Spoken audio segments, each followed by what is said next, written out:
नमस्कार साथियों, आप सबका आज पुनः एक बार फिर हृदय की असीम गहराइयों से स्वागत, आभार एवं अभिनंदन।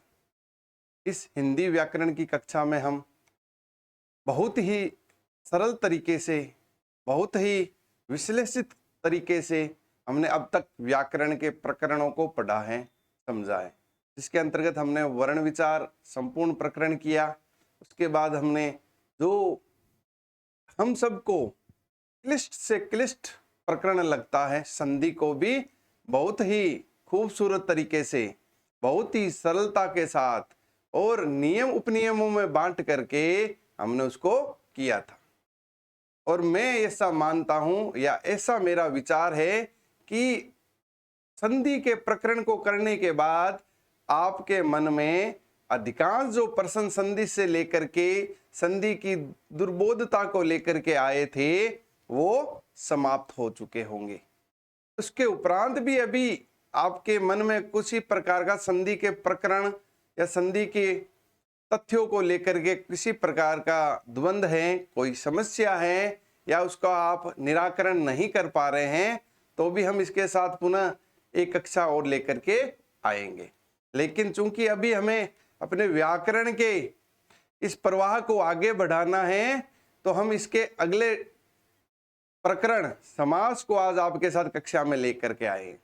समास पढ़ते समय हमें अक्सर ये होता है कि इसका विग्रह किस प्रकार से किया जाए, इसमें कौन सा समास है, इसमें हम उलझे हुए रहते हैं साथियों। उस उलझन के कारण हम उस तथ्य को, उस प्रकरण को, उस विषय वस्तु को वैसा नहीं समझ पाते जैसा हमें समझने की जरूरत है और आवश्यकता भी है। क्योंकि हम सब एक प्रतियोगी परीक्षाओं की तैयारी करने वाले एक योद्धा हैं, जिनको प्रत्येक तथ्य को, प्रत्येक विषय वस्तु को सर्वांगीण रूप में बहुत ही सरल तरीके से, बहुत ही सारगर्भित तरीके से समझने, चिंतन करने और मनन करने की जरूरत पड़ती है, जिससे कि हम प्रतियोगी परीक्षाओं में अपना 100% योगदान दे करके हम उस प्रतियोगी परीक्षाओं में चयनित हो जाए। और उसी 100% योगदान को बनाने के लिए हम आपके साथ हैं और विषय वस्तु को बहुत ही सरल रूप में आपके सामने प्रस्तुत कर रहे हैं। आज का हमारा टॉपिक रहने जा रहा है समास। और समास को हम उस रूप में करेंगे कि आपको शब्द देखते ही आप चुटकी में बता दोगे कि यह इस समास का है, जिससे कि हमें किसी प्रकार की कोई समस्या का सामना भी आगे नहीं करना पड़ेगा। साथियों, सबसे पहले हम इस प्रकरण के मूल अवबोध पर चलते हैं कि समास क्या है। हम सब पाठ्य पुस्तकों में पढ़ते हैं समास क्या है, लेकिन आज हम आपके सामने एक नया अवधारणा प्रस्तुत करने जा रहे हैं समास की, और समाज की संरचना की, समाज के स्वरूप की। साथियों, हमने पिछली कक्षा में चर्चा क्या की थी हमने कि शब्द संरचना अर्थात शब्द के निर्माण की कुल कितनी इकाइयां होती हैं हमारे पास? 4 इकाई होती है साथियों। शब्द निर्माण के लिए हमारे पास 4 मुख्य इकाई होती हैं, जिससे हम शब्दों को जोड़ते हैं, शब्दों का निर्माण करते हैं और अलग अलग अर्थ के शब्दों को साथ लेकर के एक नया अर्थ वाला शब्द को बना देते हैं। जिसमें था पहला हमारा संधि, जो कि प्रकरण हमने अभी कंप्लीट कर लिया। दूसरा हमारा है समास, तीसरा है हमारा उपसर्ग और चौथा हमारा आता है प्रत्यय। ये 4 जो शब्द संरचना की इकाइयां हैं साथियों, कभी भी व्याकरणिक दृष्टिकोण से आपको अवबोध हो तो ध्यान रखना कि शब्द निर्माण के लिए, शब्द संरचना के लिए हम केवल 4 इकाइयों का ही प्रयोग करते हैं।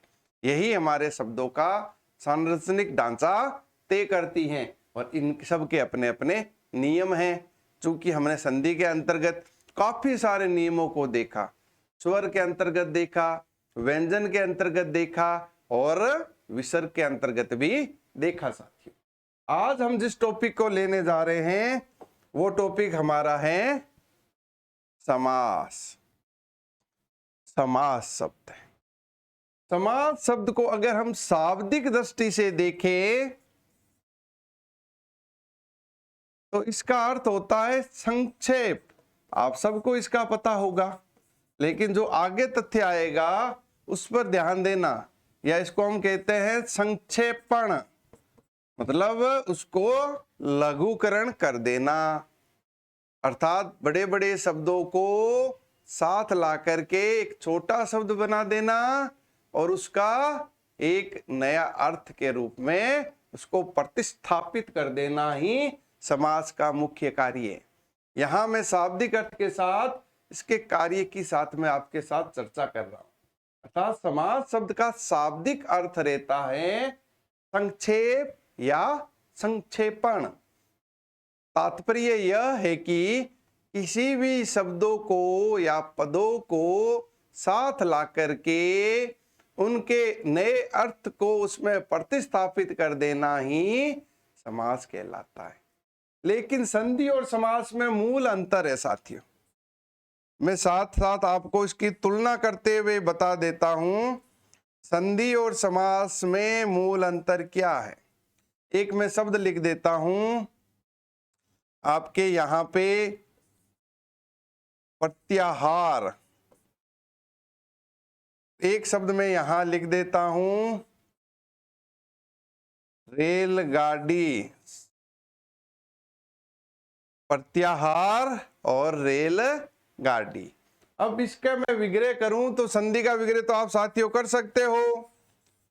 प्रति ओहर आहार यण संधि है।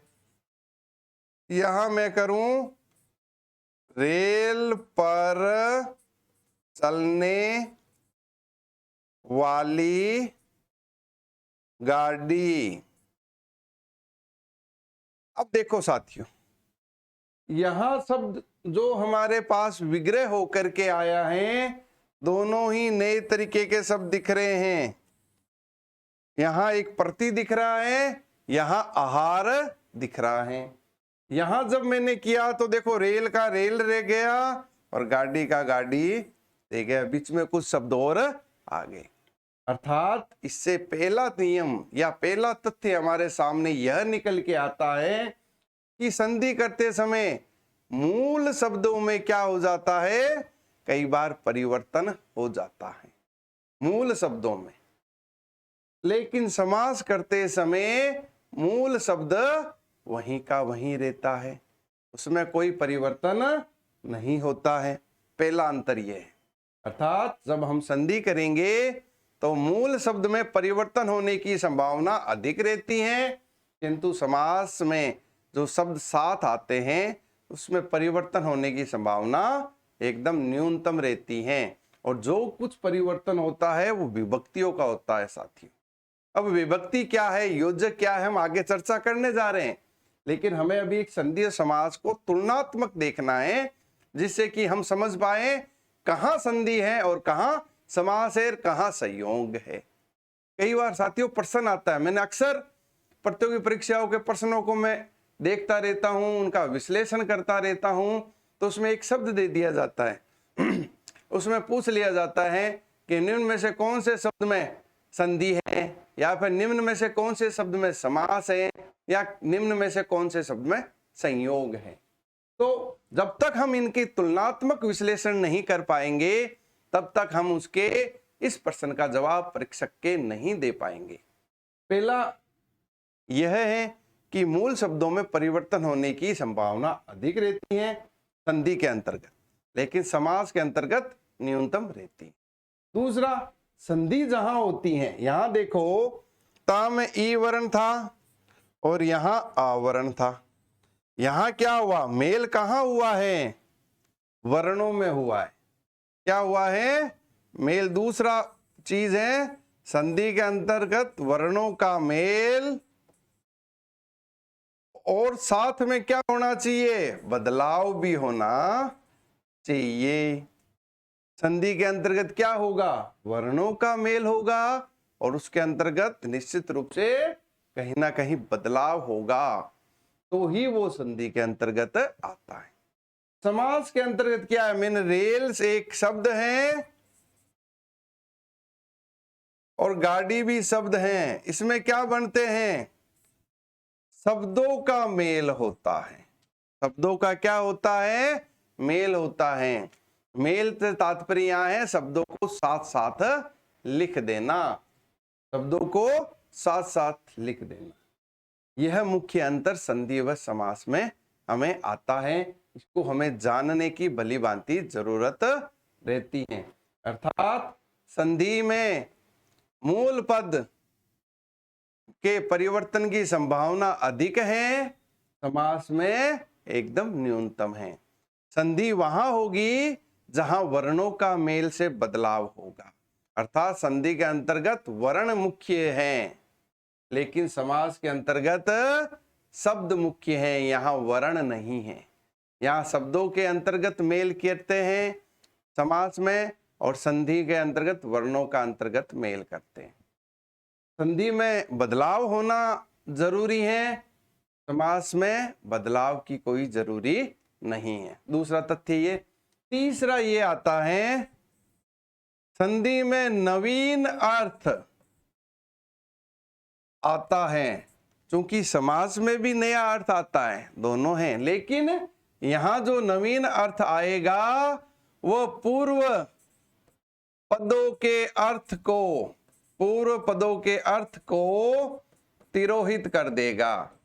तिरोहित का तात्पर्य है उनको समाप्त कर देगा, उसका उनको हटा देगा, पूर्व पदों के अर्थ को हटा देगा और नया अर्थ गढ़ देगा। लेकिन समास में शब्द अपने मूल अर्थ को साथ में लिए हुए रहेंगे। नया अर्थ आ जाएगा लेकिन मूल अर्थ को भी साथ में लिए हुए होंगे। लेकिन संधि में मूल अर्थ कहीं ना कहीं अधिकांश पद के अंतर्गत, संधि पद के अंतर्गत समाप्त हो जाएगा। जैसे रसोई घर शब्द है, रसोई के लिए घर, यहाँ रसोई अपना अर्थ साथ में रखा हुआ है और घर अपना अर्थ साथ में रखा हुआ है। अब जैसे एक शब्द आता है स्वागत। आगत मतलब आना, सु मतलब अच्छा। यहाँ आना और अच्छा शब्द था, लेकिन जैसे ही ये शब्द साथ आए, संधि हुई, इसका नया अर्थ सामने आ गया। यह तथ्य हमें जानने की जरूरत है साथियों। यह परिवर्तन मुख्यतः संधि और समास में परिवर्तन के दृष्टिकोण से यह अलग अलग स्वरूप हमारे सामने निकल करके आता है। मैं पुनः दोहरा देता हूं कि संधि और समास में मौलिक अंतर क्या है कि संधि के अंतर्गत जो शब्द आएंगे उन शब्दों का अलग अलग अर्थ होगा, लेकिन जब साथ जुड़ जाएंगे तो वो अपने मूल अर्थ को छोड़ करके नवीन अर्थ को, अर्थात नए अर्थ को धारण कर लेंगे। लेकिन समास में जो शब्द आएंगे वह अपने अर्थ को अपने साथ विद्यमान रखेंगे। दूसरा, संधि के अंतर्गत वर्णों का मेल होता है, समास में शब्दों का होता है। संधि में वर्णों के मेल से बदलाव होता है, समास में ऐसा कतई जरूरी नहीं है कि बदलाव ही हो। क्लियर? तो यह चीज हमारे सामने संधि और समास की तुलनात्मक अध्ययन को लेकर के आई है, लेकिन दोनों का काम सेम है, नए शब्दों की संरचना करना, नए शब्दों का निर्माण करना। लेकिन नए शब्दों के निर्माण की जो प्रक्रिया है वो दोनों की अलग अलग है। इसी प्रक्रिया के अलग अलग होने के कारण शब्द संरचना के निर्माण में अलग अपनी भूमिका रखने के कारण हम इनको अलग अलग प्रकरणों में पढ़ते हैं। क्लियर? आया समझ ये बात? संधि व समास का मौलिक अंतर और शब्द निर्माण की संरचना में इनकी प्रक्रिया क्या रहती है। जब संधि होती है तो नया पद निकल के सामने आता है, लेकिन समास में ऐसा नहीं होता है। क्लियर साथियों? आगे चले।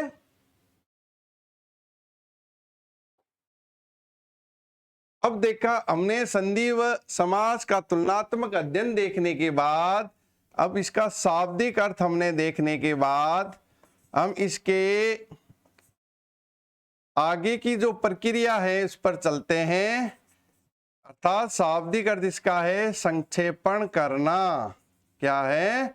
संक्षेपण करना। साथियों, अगर ये आ जाए कि समास का विलोम क्या है, बताइए। आप सोचिए, उस अपने मस्तिष्क को गतिशील बनाइए कि समास का विलोम क्या है।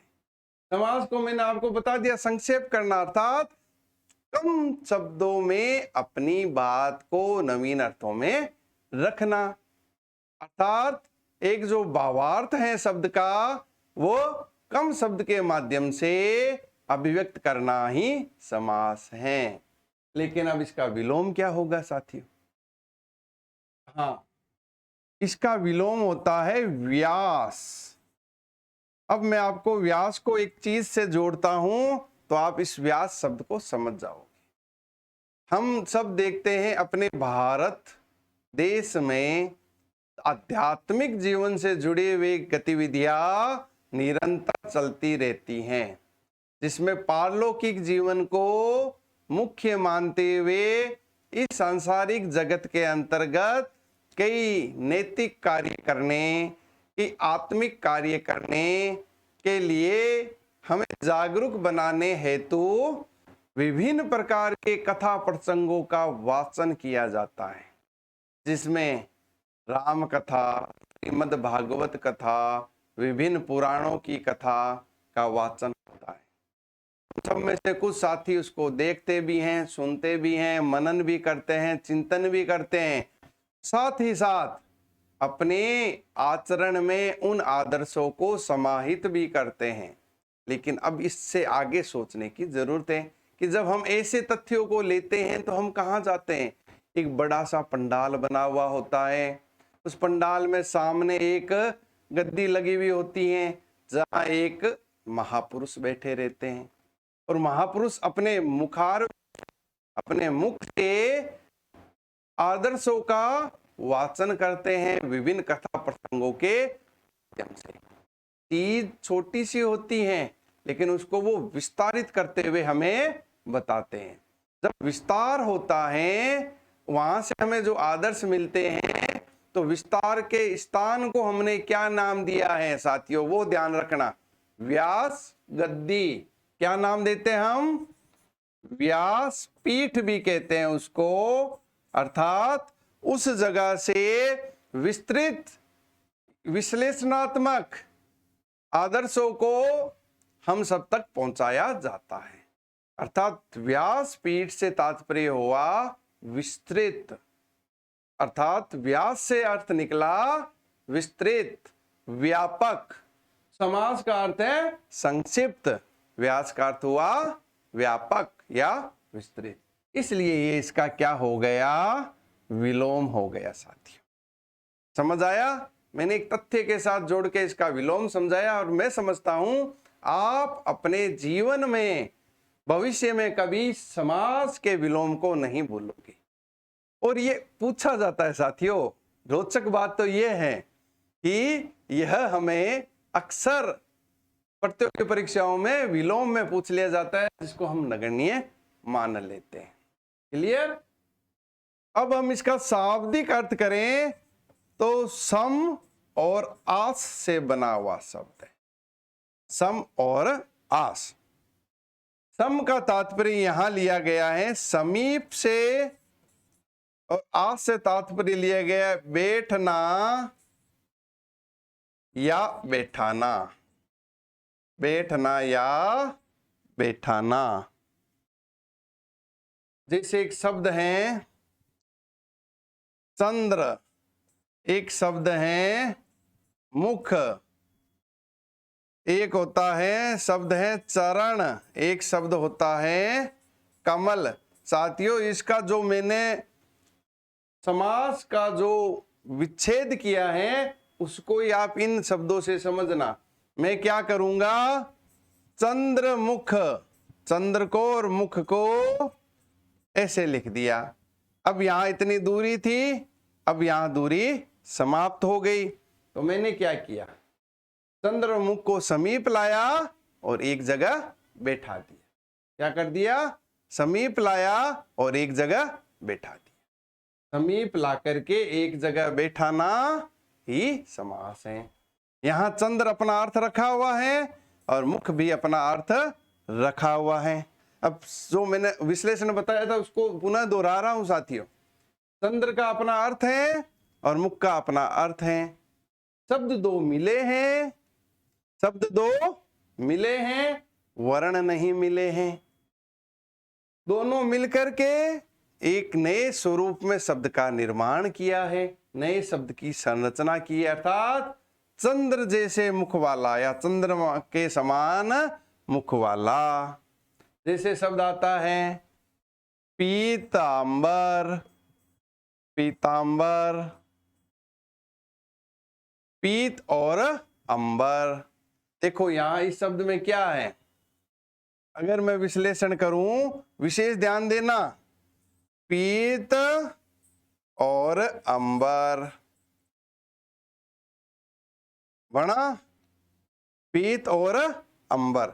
यहां देखो मैंने इसका साथ मिलाया तो वर्णों में भी मेल हुआ, पीतांबर आया, तो यहां हम ये कह सकते हैं संधि भी है।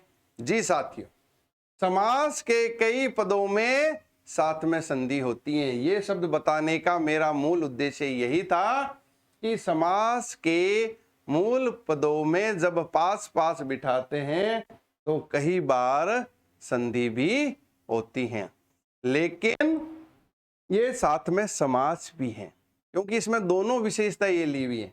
यहाँ वर्ण भी मिल रहा है, अगर संधि होती, वर्ण मिलता, बदलाव होता तो एक पूर्णतः नया अर्थ होता, वो शब्द वह पद अपना अर्थ छोड़ देते, लेकिन यहाँ अपना अर्थ नहीं छोड़ा है। तो समास का गुण भी, विशेषता भी साथ में लिए। पीत मतलब पीला, अंबर मतलब वस्त्र। पीले वस्त्र कौन धारण करता है, उसका नाम आ गया नया, लेकिन पीले वस्त्र शब्द साथ में अर्थों को समाहित किए हुए हैं, इसलिए हमने इसको अंतर्गत, हम बहुब्री जो समास पढ़ेंगे उसमें अधिकांश ऐसे शब्दों को हम पढ़ेंगे। मैं आपको आगे बताऊंगा भी कि कई बार प्रश्न ऐसा आता है, निम्न में से कौन से शब्द में संधि और समास दोनों हैं। आगे हम जैसे चर्चा आगे बढ़ती जाएगी, समास का प्रकरण आगे बढ़ता जाएगा, तो ये सब चीजें आपके ध्यान में आती जाएगी। लेकिन अभी आपके मस्तिष्क में ये प्रश्न मुझे बिठाना था कि समास के साथ कई बार संधि भी होती है, इसलिए मैंने इस शब्द को आपके सामने प्रस्तुत किया है। अर्थात अब अर्थ हो गया सम और आस, समीप बैठाना। अब समीप बैठा दिया, अब क्या हम बात करते हैं फिर समास कहते किसे हैं, समास कहते किसे हैं। तब हम साथ बैठाते हैं चरण कमल, कमल के समान चरण, ये हम बोलते हैं ना। अब ये के समान क्या है, मैंने एक शब्द लिखा रेलगाड़ी, रेल पर चलने वाली, ये पर चलने वाली, ये क्या चीजें हैं। जैसे एक शब्द आता है तुलसीकृत, तुलसी के द्वारा रचित, के द्वारा आया, आया, अधमरा शब्द आया, बाकायदा शब्द आया अर्थात कायदे के अनुसार, यथाशक्ति शब्द आया शक्ति के अनुसार। हम करते हैं उसमें कुछ शब्द जोड़ते हैं, उन शब्दों को हम क्या कहते हैं, विभक्ति या योजक चिन्ह,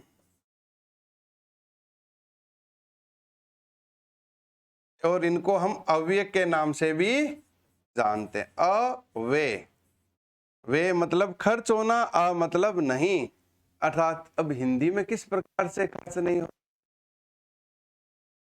हम आप इस खर्च को मैं एक बदलाव के रूप में आपको समझाना चाहता हूं साथियों।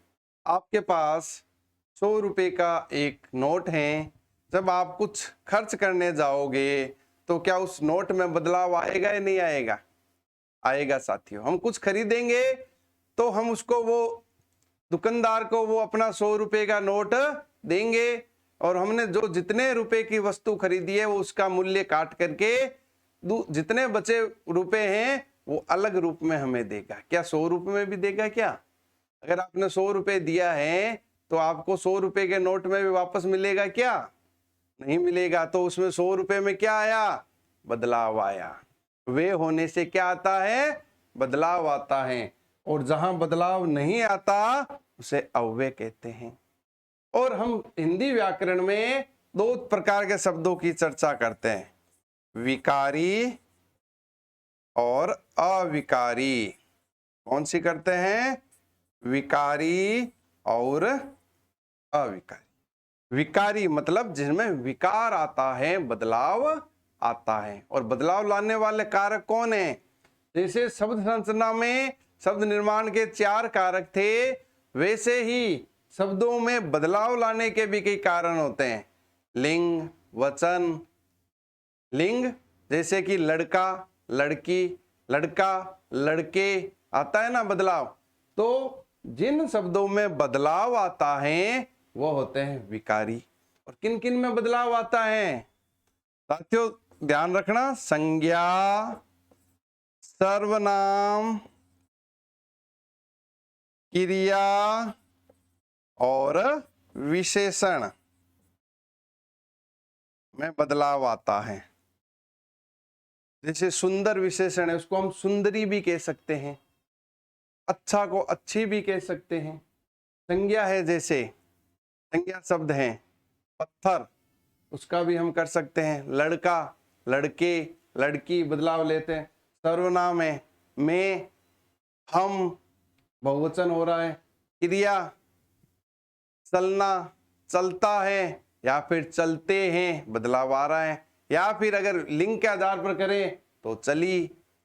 जिस प्रकार का संज्ञा शब्द होगा उस प्रकार की क्रिया होगी।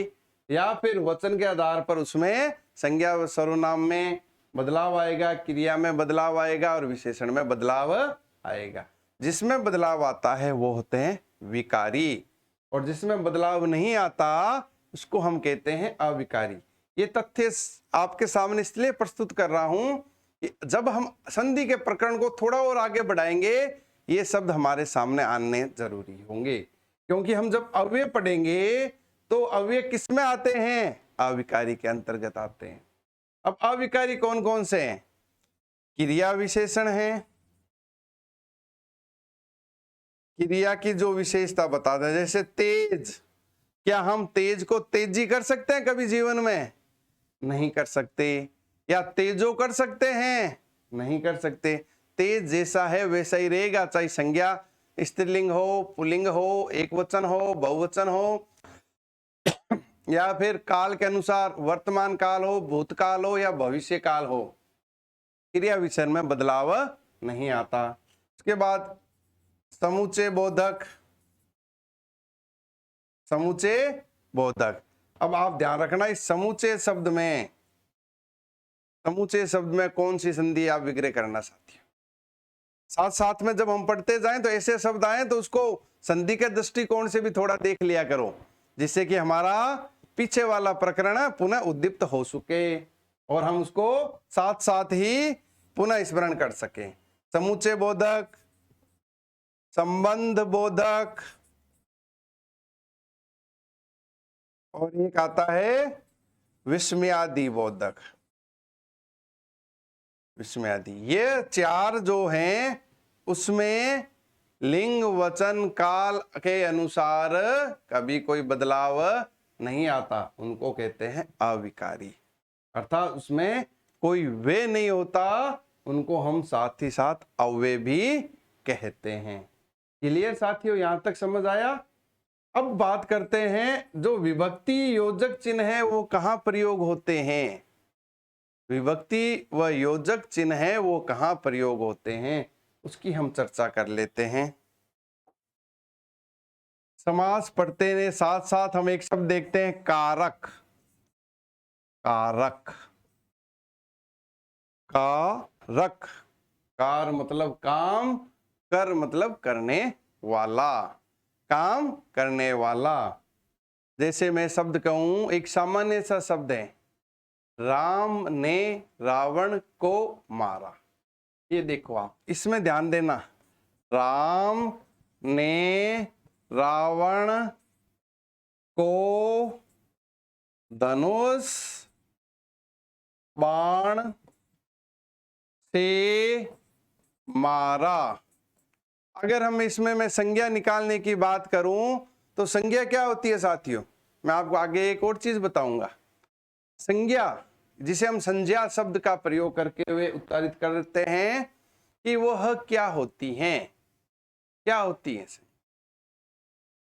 मैं अगर आपको यह कहूं जितने भी नाम हैं, क्या है, जितने भी नाम हैं, यह प्रकरण इसलिए बता रहा हूं कि जब हम समास का पहला बिंदु पढ़ेंगे उसके अंतर्गत यही चीज हमारे सामने आने वाली है।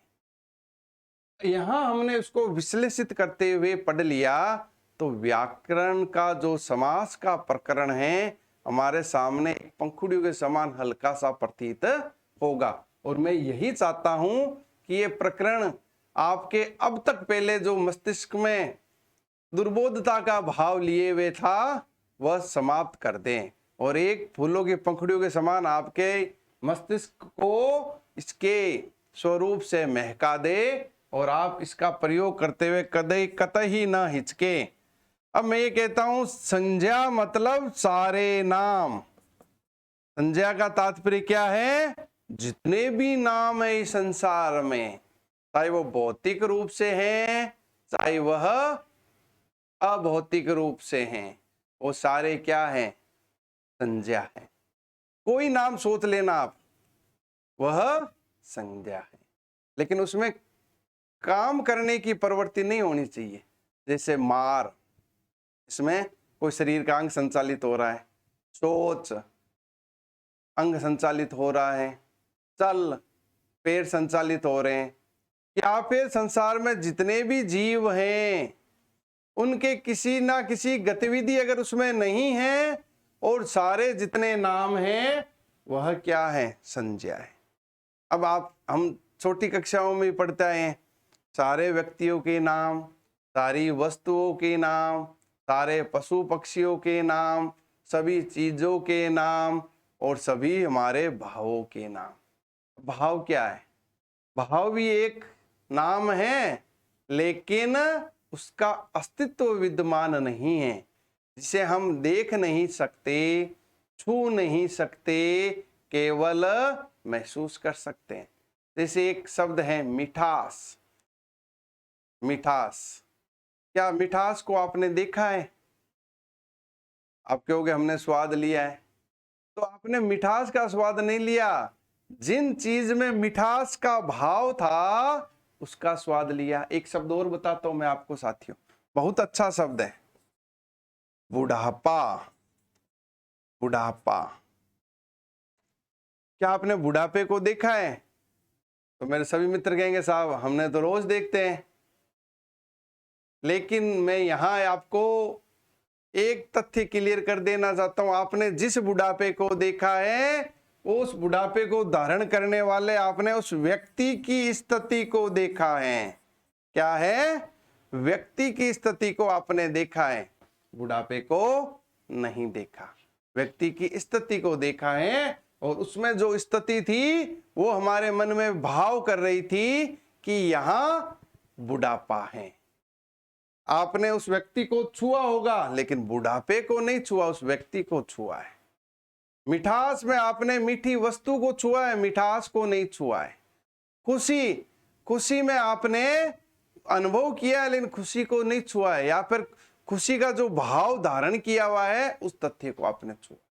अर्थात जिसको हम ना छू सकते हैं ना देख सकते हैं, केवल अनुभव जगत में उसको अभिव्यक्त कर सकते हैं या चिंतन मनन कर सकते हैं, वह भाव के अंतर्गत आता।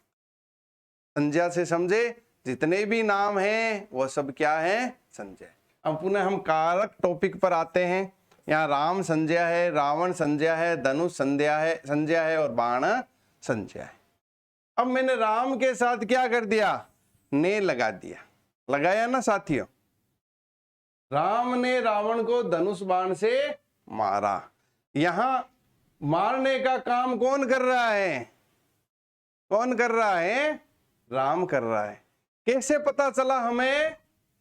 क्योंकि हमने ये ने जो चिन्ह था, जिसे हम विभक्ति चिन्ह या योजक चिन्ह भी कहते हैं, ये इसके साथ प्रयोग हो गया, तो राम का रूप हमारे सामने कर्ता के रूप में आया।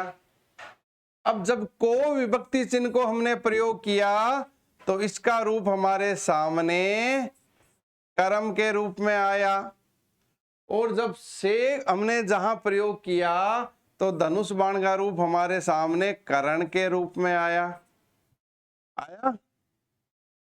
तो यह से, को और ने, अब इसको अगर मैं बदल दूं, मैं कर दूं राम को रावण ने धनुष बाण से मारा, को हटा के राम के साथ चला गया, रूप बदल गया, रूप बदल गया। तब अब इससे हम क्या निष्कर्ष निकालते हैं? कारक क्या है?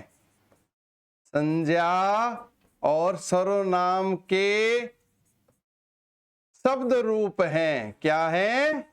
शब्द रूप हैं, जो वाक्य में उनकी स्थिति को निर्धारित करते हैं। क्या है?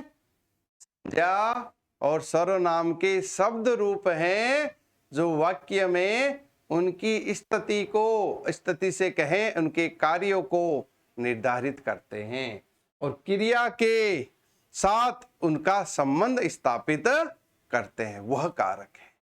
तो इतना सही है, कारक वही है। और इन कारकों को संज्ञा और सर्वनाम के साथ जोड़ेंगे तो कुछ निश्चित शब्दों के साथ जोड़ेंगे, और उन शब्दों को क्या कहते हैं?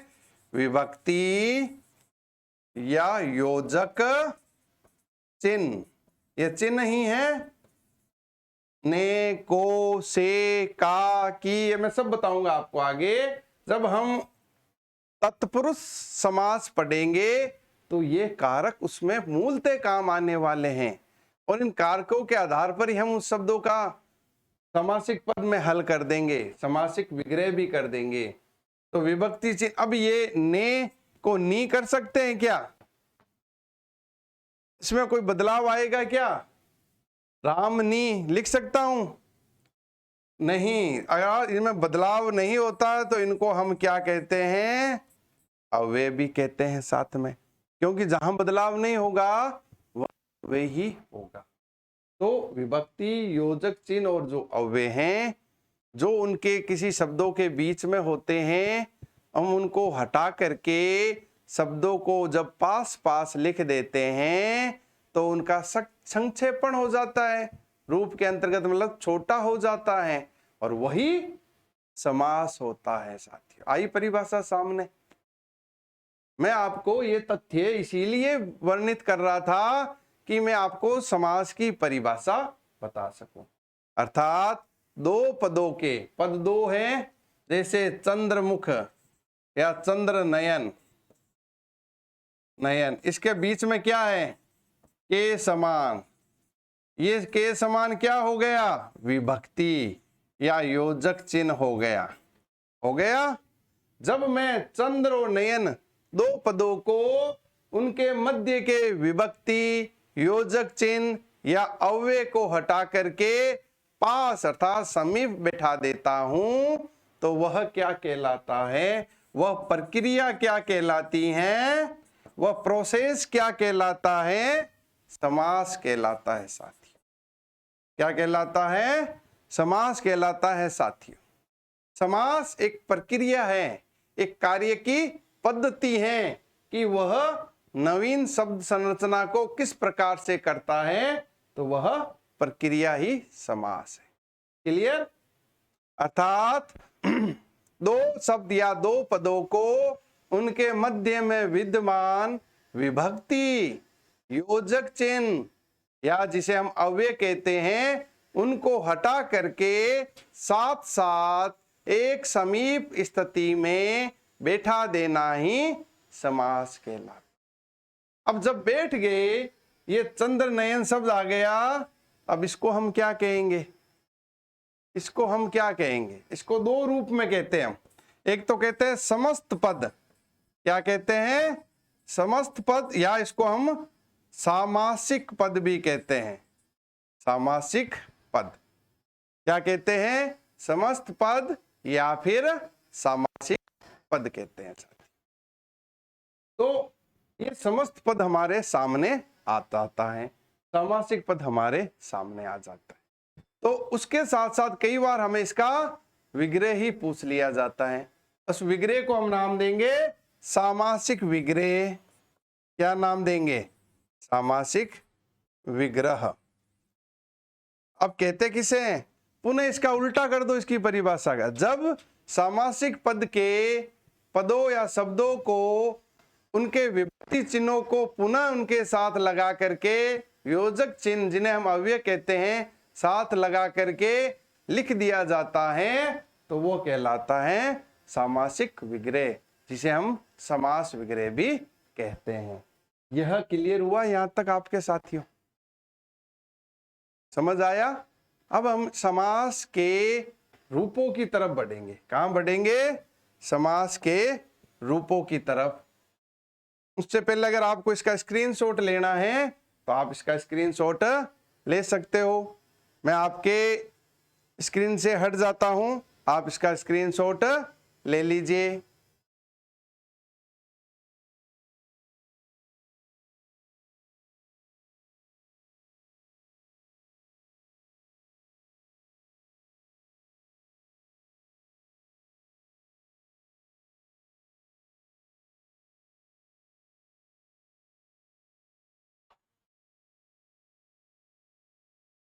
नमस्कार साथियों, अब तक हमने समास के पूर्ण स्वरूप को, संधि व समास के अंतर को और समास के पारिभाषिक दृष्टिकोण को देखा व समझा था। अब हम जो समास की अगली कड़ी में समास के, जिसे हम भेद कहते हैं, क्या कहते हैं? भेद भी कहते हैं या प्रकार भी कहते हैं, उनका अध्ययन करने जा रहे हैं। समास अलग अलग तरीके से शब्द की संरचना करता है। उन संरचना के आधार पर, उन शब्दों या पदों की नवीन स्थिति के आधार पर हम समास को अलग अलग भेदों और प्रकारों में विभाजित करते हैं। अगर मैं ये कहूं, प्रश्न ये आए, प्रधानता के आधार पर समास के कितने भेद हैं, प्रश्न ये आ जाए, क्या हो जाए? प्रधानता के आधार पर समास के कितने भेद हैं। अगर यह प्रश्न हमारे सामने आ जाए, हम इसका उत्तर रखेंगे 4 प्रकार। कितने हैं? 4 प्रकार। आपके मन में यह द्वंद पुनः आ गया, साहब हमने तो 4 प्रकार कभी समास के पढ़े ही नहीं है। जी अभी पढ़ाऊंगा आपको मैं, ये किस आधार पर 4 प्रकार होते हैं, और जो आपने पढ़े हैं उन पर भी मैं आऊंगा। इसी प्रकरण में आगे जैसे जैसे चलते जाएंगे, आपके जिस प्रकार से एक समुद्र में नाव आगे बढ़ती हैं हिलोरे लेते हुए, कभी ऊपर कभी नीचे जाती हुई, अंत में अपनी मंजिल तक जब पहुंचती हैं तो उसकी संपूर्ण यात्रा का उसको आनंद का एहसास होता है। उसी प्रकार मेरी इस व्याकरण की क्लास में आपके द्वंद्वों को, आपकी समस्याओं को हिलोरे मिलते हुए, उनका समाधान होते होते आप प्रतियोगी परीक्षाओं में बैठ पाओगे। इसी प्रकार से हम अपनी कक्षाओं को आगे बढ़ाएंगे। 4 प्रकार होते हैं। पहला होता है प्रथम पद प्रधानता के आधार पर। अब आप कुछ समझ रहे हो, प्रथम पद प्रधान के आधार पर। दूसरा होता है द्वितीय पद प्रधान, द्वितीय पद प्रधान। तीसरा आता है उभय पद प्रधान, उभय मतलब दोनों पद प्रधान। तीसरा आता है उभय पद अप्रधान, उभय पद अप्रधान। अब तक आपने समास के जितने रूपों की परिभाषा देखी है, सबने पढ़ा होगा समास साथियों। मैं ये नहीं कहता आपने नहीं पढ़ा है, सबने पढ़ा है, सबने समझा है। लेकिन उसी रूप को हम और एक सरलीकृत तरीके से यहाँ इस व्याकरण की कक्षा में पढ़ने जा रहे हैं।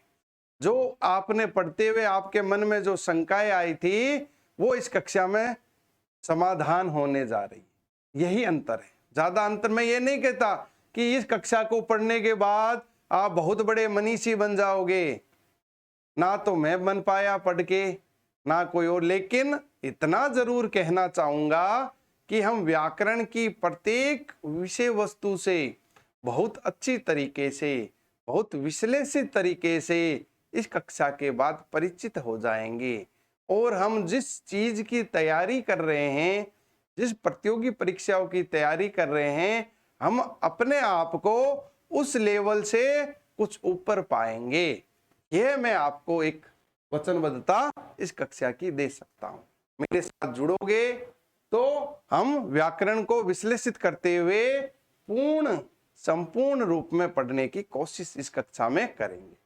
अब आपने इनकी परिभाषा देखी होगी, जितने भी समास पढ़े हैं आपने परिभाषा जरूर देखी होगी। प्रथम पद प्रधान होता है, किसी समास में द्वितीय पद प्रधान होता है, किसी समास में दोनों पद प्रधान होते हैं, किसमें एक भी पद प्रधान नहीं होता। प्रधानता के आधार पर हम चार ही तो भाग बांटते हैं, तो मैंने शुरू में लिखा ही क्या था, प्रधानता के आधार पर। तो चार प्रकार हमारे सामने आए। अब हम अगर इसकी और आगे विश्लेषण करें तो प्रथम पद प्रधान किसमें होता है, अव्ययी भाव समास। किसमें होता है, अव्ययी भाव समास। द्वितीय पद प्रधान किसमें होता है, तत्पुरुष समास। तत्पुरुष समास, तत्पुरुष समास के अंतर्गत होता है। इसके अंतर्गत भी हम क्या करते हैं, तत्पुरुष समाज को समानाधिकरण और व्याधिकरण कहते हैं, दो भागों में बांटते हैं। जब हम संस्कृत की मूल में जब समास पढ़ते हैं तो तत्पुरुष को दो भागों में बांटते हैं, लेकिन हिंदी में हम उनके दो अलग अलग भाग पढ़ते हैं। देखिए, एक तो कर्मधारय और एक होता है द्विगु। कर्मधारय और द्विगु, लेकिन कर्मधारय समास में भी और समापार्थियों साथियों कुछ गले में हिंसाव सा आया। कर्मधारय और द्विगु, इन कर्मधारय और द्विगु में भी क्या होगा, दूसरा पद ही मुख्य होगा, वही प्रधान होता है। और तत्पुरुष समास में भी दूसरा ही पद प्रधान होता है। हम हिंदी में इनको अलग अलग रूपों में बांटते। अगला होता है उभय पद प्रधान, जिसमें हम द्वंद्व कहते हैं। द्वंद्व समास, जिसमें दोनों पद प्रधान होते हैं, खाना पीना, माता पिता, इस प्रकार के शब्द आएंगे हमारे सामने। एक होता है उभय पद अप्रधान, जिसे हम कहते हैं बहुब्री समास। क्या कहते हैं, बहुब्री समास। हिंदी के अनुसार कितने समास हो गए, देखो, अव्यय भाव, तत्पुरुष, कर्मधारय, द्वंद्व और बहुब्री। हिंदी में अगर समासों की संख्या पूछी जाए या सामान्य प्रश्न ये आए समास के कितने प्रकार या भेद हैं, तो 6 होंगे साथियों। और अगर ये पूछ लिया जाए प्रधानता के आधार पर, पदों की प्रधानता के आधार पर, तो 4 प्रकार होंगे। प्रथम पद प्रधान, द्वितीय पद प्रधान, उभय पद प्रधान और उभय पद अप्रधान। और हिंदी में ये 6 प्रकार होंगे। आया साथियों समझ? आगे चले। आप इसका स्क्रीनशॉट लेना चाहो तो ले सकते हो।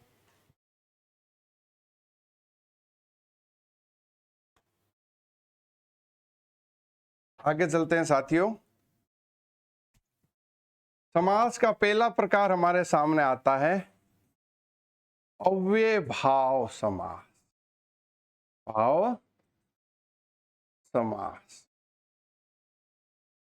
मैंने आपके सामने अव्यय की चर्चा की थी। सर, जो खर्च नहीं होता है, इसमें बदलाव नहीं होता है, वह अव्यय। अर्थात इस समास के अंतर्गत क्या होगा, अव्यय का भाव रहेगा। पहला तो ये अव्यय का भाव रहेगा, अर्थात उसमें शब्दों के परिवर्तन करने की जो इकाई है, लिंग, वचन, कारक, काल के आधार पर उस पद में परिवर्तन नहीं होता है। विशेष ध्यान रखना, अव्यय भाव में क्या होता है, परिवर्तन नहीं होता है, वह अव्यय भाव होता है। दूसरा, प्रथम पद प्रधान। क्या होता है, प्रथम पद प्रधान, जैसा अभी हमने चर्चा की थी। प्रथम पद प्रधान होता है। प्रधान मुखिया कब होगा, जब उसमें परिवर्तन की गुंजाइश कम होती है और सटीक निर्णय लेता है, अर्थात इसका प्रथम पद क्या हो जाएगा, अव्यय हो जाएगा। क्या हो जाएगा, संपूर्ण पद क्या भाव देगा, अव्यय का भाव देगा, और वह संपूर्ण पद में प्रथम पद प्रदान होगा, और प्रथम पद प्रदान होने के लिए उसमें प्रथम पद अव्यय के रूप में लिखा जाएगा। अब अव्यय कौन है, हमने 4 चर्चा की। क्रिया विशेषण आया ना, वो प्रकरण हमारे आंखों के सामने, जिसकी चर्चा अभी हमने की थी। संबंध बोधक, समूचे बोधक और विस्मयादि बोधक, जिन्हें हम अविकारी भी कहते हैं। ये चीज हमारे सामने आई। कौन होते हैं अव्यय, जिन्हें हम अविकारी भी कहते हैं, क्रिया विशेषण, संबंध बोधक, समुच्चय बोधक और विस्मयादि बोधक। साथ ही साथ अविकारी तो नहीं होते, लेकिन अव्यय जैसे काम करते हैं। क्या करते हैं, उपसर्ग और प्रत्यय। क्या करते हैं काम, उपसर्ग और प्रत्यय भी अव्यय के समान होते हैं, अव्यय नहीं होते, लेकिन अव्यय के समान होने के कारण इसका प्रयोग भी अव्यय के जैसे भी किया जाता है। अब ध्यान देना साथियों, मैं आपको लिख रहा हूं एक चीज, उपसर्ग प्लस संज्ञा, उपसर्ग प्लस संज्ञा। एक लिख रहा हूं, संज्ञा प्लस संज्ञा। एक लिख रहा हूं, क्रिया विशेषण प्लस क्रिया विशेषण। नए स्वरूप में आपके सामने इस अव्यय भाव को पेश करने जा रहा हूं साथियों, ध्यान देना इसको। इस चीज को आप अगर बॉक्स को अपने मस्तिष्क में बिठा लोगे तो अव्यय भाव आपका समास हो गया। अव्यय भाव समास इससे अलग कुछ नहीं है। अगर इसको मैं परिभाषा देना चाहूं तो परिभाषा तो हम सब जगह पढ़ रहे हैं कि वह समास जिसमें पहला पद क्या होता है, प्रधान होता है, और वो अव्यय की तरह होता है, वह समास क्या होता है, अव्यय भाव समास। ये तो है। अब हम इससे आगे बढ़े। अव्यय क्या होते हैं, क्रिया विशेषण होते हैं, संबंध बोधक होते हैं, समुच्चय बोधक होते हैं और विस्मयादि बोधक होते हैं। साथ ही साथ हम उपसर्ग और प्रत्यय को भी इस अव्यय के रूप में प्रयोग करते हैं। तो अगर इन शब्दों को हम प्रथम पर जो हमने प्रधान माना है, इसमें हम अव्यय लगाएंगे। क्या लगाएंगे, अव्यय। अव्यय किसके साथ लगता है साथी, देखो, संज्ञा, मैंने आपको अभी बताया, सर्वनाम, क्रिया और विशेषण। अब इन चारों चीजों को मैं आपको इस समास के अंतर्गत अलग अलग तरीके से बताऊंगा। क्रिया का हम प्रयोग नहीं करेंगे, विशेषण का हम बहुब्रीहि समास के अंतर्गत करेंगे, और सर्वनाम का आगे आने वाले भेदों के अंतर्गत करेंगे। अब बची हमारे पास संज्ञा। अब क्या है कि वैसा शब्द अगर आपको दिखे, संज्ञा की मैंने आपको पारिभाषिक दृष्टिकोण बताया कि हमें जितने भी नाम मिलते हैं वह क्या है, संज्ञा है। अगर प्रथम पद कोई उपसर्ग हो और उसके बाद संज्ञा आ जाए तो वह किस में होगा? अव्यय भाव में होगा साथियों। अगर दोनों संज्ञा आ जाए वह भी क्या होगा? अव्यय भाव होगा। अगर दो पद क्रिया विशेषण के पास पास बैठ जाएं वो भी क्या होगा? अव्यय होगा। जैसे शब्द देखो, एक यथाशक्ति, कई शब्द कर सकते हैं, यथानुसार, यथा सामर्थ्य, यथाशक्ति। और मैंने आपको कहा इनका शब्द जो है, पद है, वो अपना अर्थ साथ में रखता है। अगर इसका मैं सामासिक विग्रह करूं तो लिखूंगा शक्ति के अनुसार, शक्ति के अनुसार। यहां यथा क्या आया? क्या आया? उपसर्ग आया। शक्ति क्या आया? संज्ञा आई, भाववाचक आई ना। अब इसका मैंने सामाजिक विग्रह भी कर दिया। उसी प्रकार मैं कर सकता हूं बाकायदा।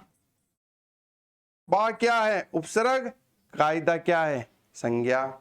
या मैं लिख सकता हूं लापरवाह,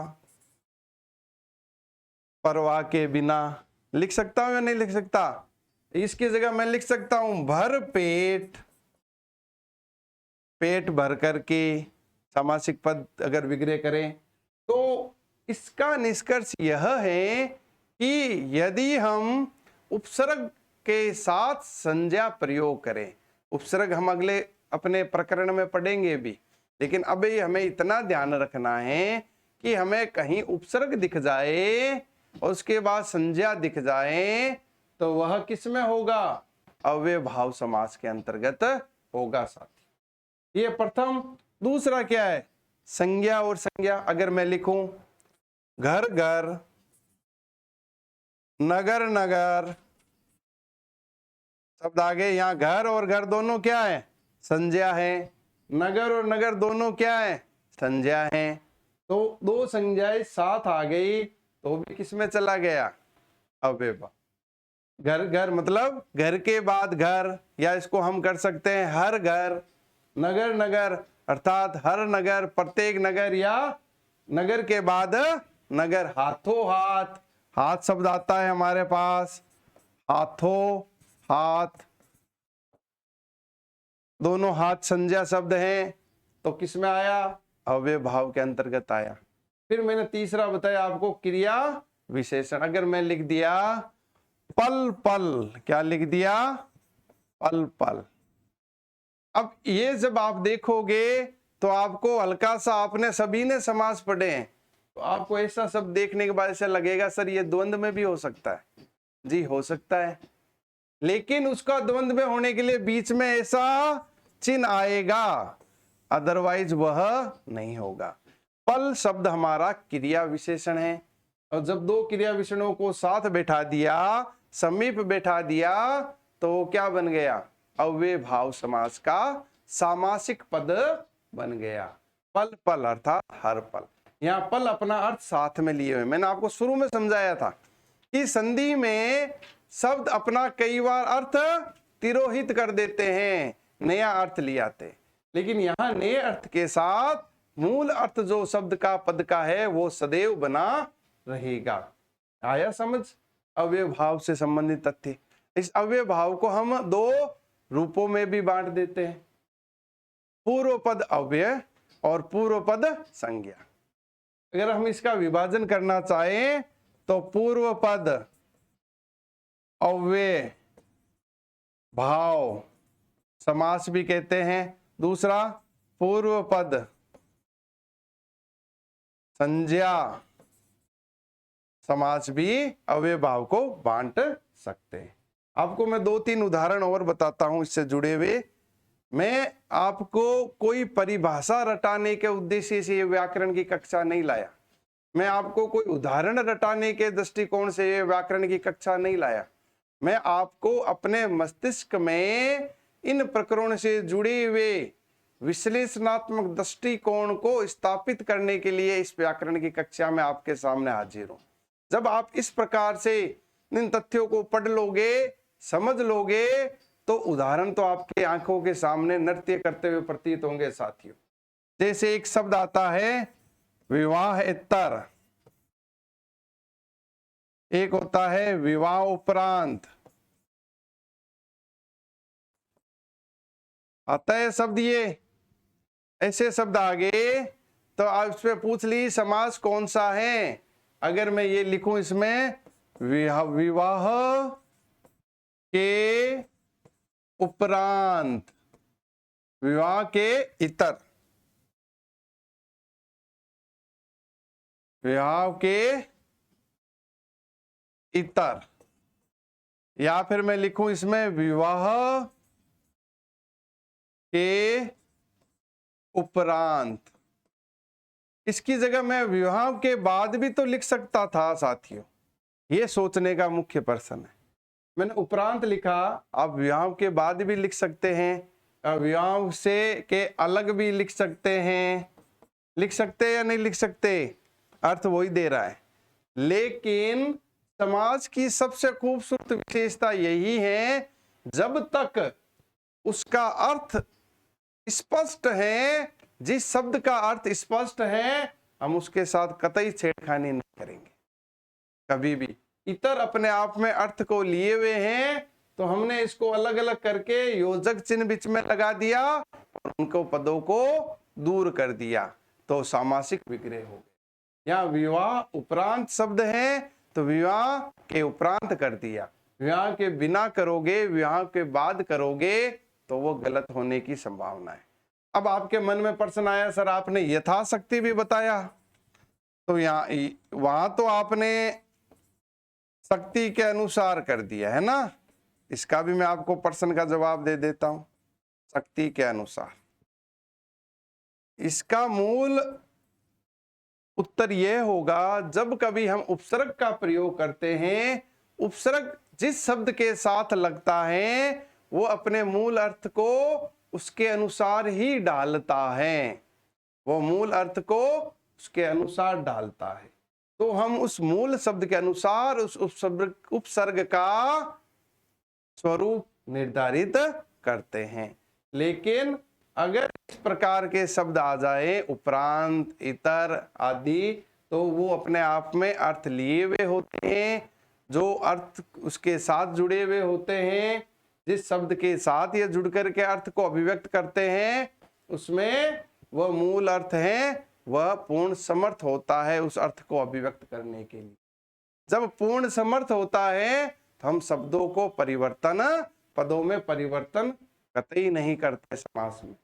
लेकिन अगर समर्थ नहीं होता है और वो उपसर्ग है, तो हम उसका उस शब्द के अनुसार परिवर्तन करते हैं। इससे जुड़े हुए आप और उदाहरण देखना साथियों। लेकिन मुख्य जो अवधारणात्मक चीज थी, उपसर्ग प्लस संज्ञा, संज्ञा प्लस संज्ञा और क्रिया विशेषण प्लस क्रिया विशेषण, यह अगर कॉम्बिनेशन आपके सामने बैठता है तो वह किस में जाएगा, अव्ययभाव समास के अंतर्गत जाएगा। हम और भी उदाहरण देखेंगे अब अगली कक्षा में, इसका अगला भेद और इससे जुड़े हुए असंख्य उदाहरण हम देखेंगे, जिससे कि आप अपना जो भी विषय वस्तु को आकार देना चाहोगे उसको एक सांचे में ढाल पाओगे। यहाँ आपका पूरा का पूरा समास का कॉन्सेप्ट डेवलप करना था, कौन दृष्टिकोण को एक स्थिर करना था, क्योंकि अब तक हमने पाठ्य पुस्तकों में देखा है अलग अलग दृष्टिकोण से, उसको संक्षेपण करना था, उसको एक नए आयाम में लाना था। वो कार्य हमने आज इस कक्षा में किया। मैं समझता हूँ आपने आज इस समास को एक नए दृष्टिकोण के साथ देखा, पढ़ा और समझा। आगे भी हम इसी प्रकार अपनी कक्षाओं की निरंतरता को नए तथ्यों के साथ बनाए रखेंगे। आप हमारे साथ जुड़े रहें।